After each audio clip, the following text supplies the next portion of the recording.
Bacaan dari Nubuat Zefanya. Beginilah firman Tuhan. Celakalah si pemberontak dan si cemar, kota yang penuh penindasan. Ia tidak mau mendengarkan teguran siapapun dan tidak mempedulikan kecaman. Ia tidak percaya kepada Tuhan dan tidak menghadap Allahnya. Tetapi aku akan memberikan bibir lain kepada bangsa-bangsa, yakni bibir yang bersih, supaya mereka sekalian menyerukan nama Tuhan dan bersama-sama beribadah kepadanya. Orang-orang yang memuja aku, yang terserak-serak, akan datang dari seberang sungai-sungai negeri Etiopia dan membawa persembahan kepadaku. Pada hari itu, engkau tidak akan mendapat malu karena segala perbuatan durhaka yang kau lakukan terhadapku. Sebab pada waktu itu, aku akan menyingkirkan daripadamu orang-orangmu yang angkuh dan congkak, dan engkau takkan menyombongkan diri lagi di gunungku yang kudus. Di tengah-tengahmu akan kubiarkan hidup suatu umat yang rendah hati dan lemah, yang akan mencari perlindungan pada nama Tuhan. Mereka itulah sisa Israel. Mereka tidak akan melakukan kelaliman atau berbicara bohong. Dalam mulut mereka tidak akan terdapat lidah penipu. Sebaliknya, seperti kawanan domba, mereka akan merumput dan berbaring dengan tenang, dan tidak ada orang yang mengganggu mereka lagi. Demikianlah sabda Tuhan. Syukur kepada Allah. Orang yang tertindas berseru, dan Tuhan mendengarkannya. Orang yang tertindas berseru dan Tuhan mendengarkannya. Aku hendak memuji Tuhan setiap waktu. Puji-pujian kepadanya selalu ada di dalam mulutku. Karena Tuhan jiwaku bermegah, biarlah orang-orang yang rendah hati mendengarnya dan bersuka cita. Orang yang tertindas berseru dan Tuhan mendengarkannya. Tunjukkanlah pandanganmu kepadanya, maka mukamu akan berseri-seri dan tidak akan malu tersipu-sipu. Orang yang tertindas ini berseru dan Tuhan mendengarkan. Ia menyelamatkan dia dari segala kesesakannya. Orang yang tertindas berseru dan Tuhan mendengarkannya. Wajah Tuhan menantang orang-orang yang berbuat jahat untuk melenyapkan ingatan akan mereka dari muka bumi. Apabila orang benar itu berseru-seru, Tuhan mendengarkan. Dari segala kesesakannya, mereka Ia lepaskan. Orang yang tertindas berseru dan Tuhan mendengarkannya. Tuhan itu dekat pada orang-orang yang patah hati.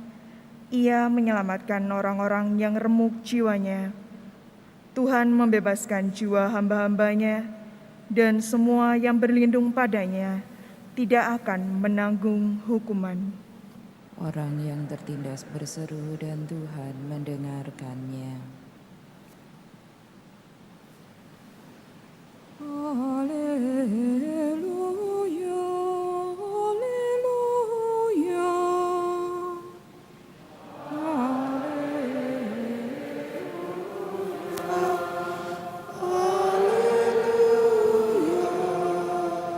Tuhan, datanglah dan jangan berlambat, ringankanlah beban umat-Ku.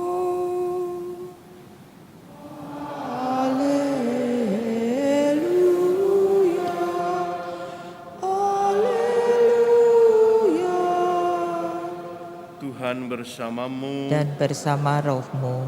Inilah Injil suci menurut Matius. Dimuliakanlah Tuhan. Yesus berkata kepada imam-imam kepala dan pemuka-pemuka bangsa Yahudi,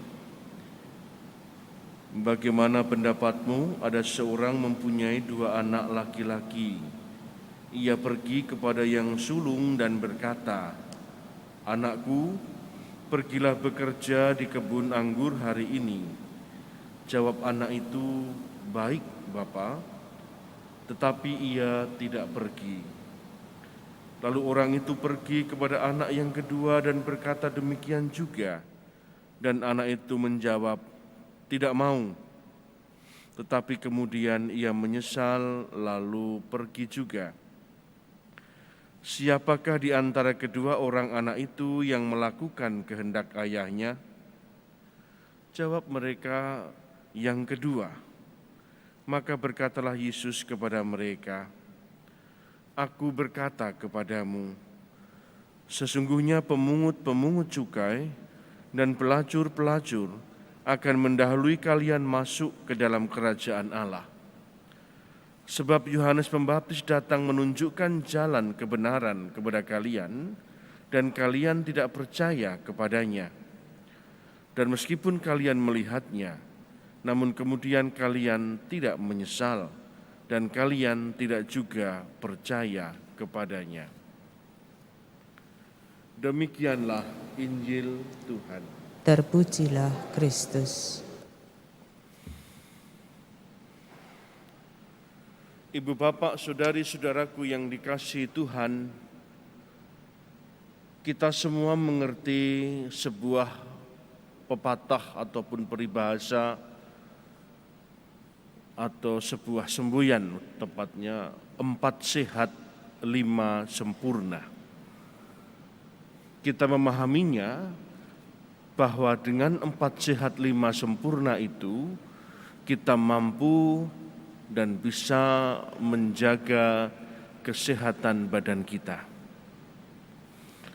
Akan tetapi Ibu Bapak, saudari-saudaraku, hanya tahu saja itu belum cukup. Harus dilengkapi dengan keberanian untuk melaksanakan 4 sehat 5 sempurna. Demikian juga dalam hidup rohani iman kekatolikan kita. Tidak berhenti pada tahu saja, tapi kita harus mampu untuk menjadi pelaku, pelaksana firman Allah.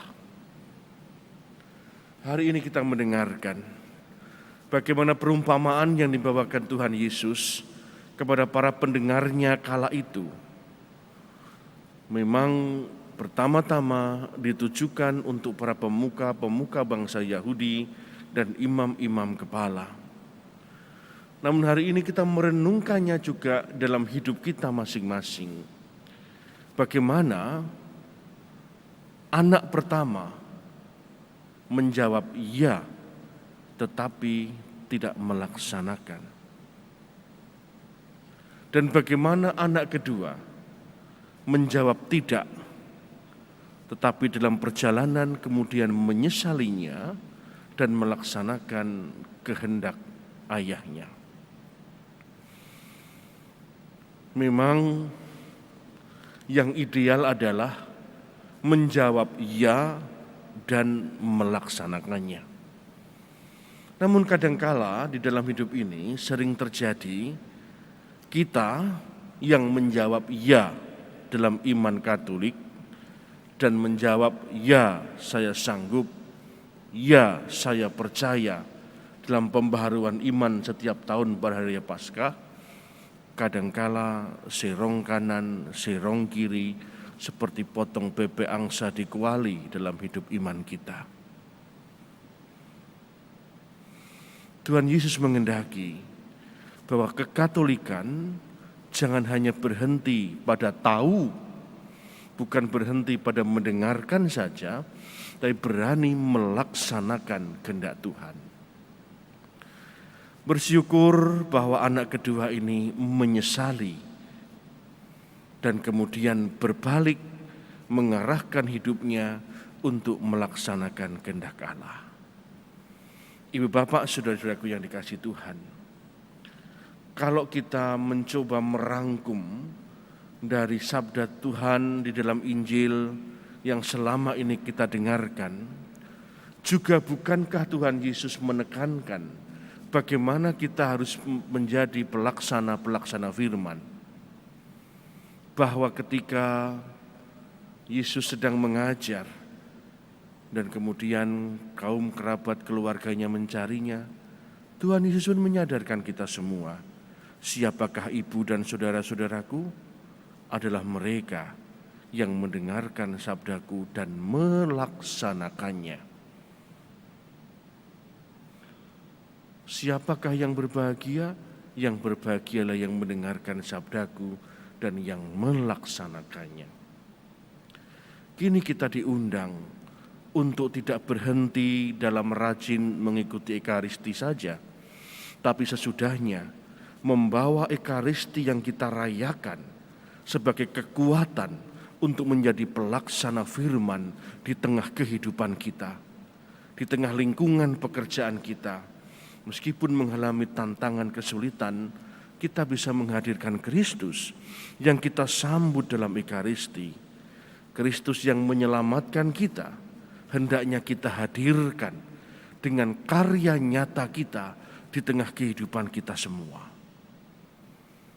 Mungkin saja kita sedang dalam keadaan yang gelisah dan takut, atau mungkin saja dalam keadaan ragu-ragu.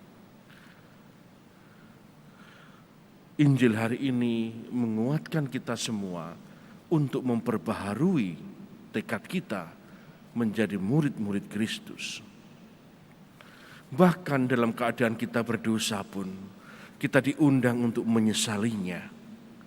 Besok selama 3 hari dikhususkan setiap sore untuk pelayanan sakramen tobat bagi seluruh umat, siapapun di paroki ini, di gereja ini. Kita diundang untuk melihat hidup kita.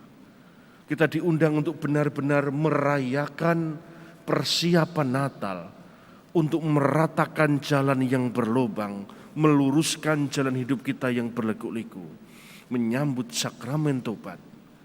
Meskipun kita pernah mengatakan tidak kepada Allah, biar dengan sakramen tobat itu kita menyesalinya dan kembali menjadi pelaksana kehendak Allah.